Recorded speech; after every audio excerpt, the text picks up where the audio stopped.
দুনিয়ার কেউ নেই তাকে মারতে পারে। তিনি তার বান্দাদের প্রতি অত্যন্ত দয়ালু ও অতিশয় মেহেরবান।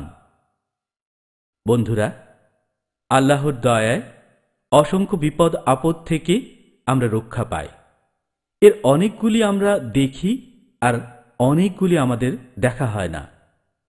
দেখো, আল্লাহ তাআলা পবিত্র কোরআনে বলেছেন, যদি তোমরা আল্লাহর নেয়ামত গুনতে চাও তাহলে গুণে শেষ করতে পারবে না।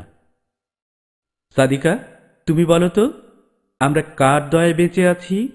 আল্লাহর দয়ায়।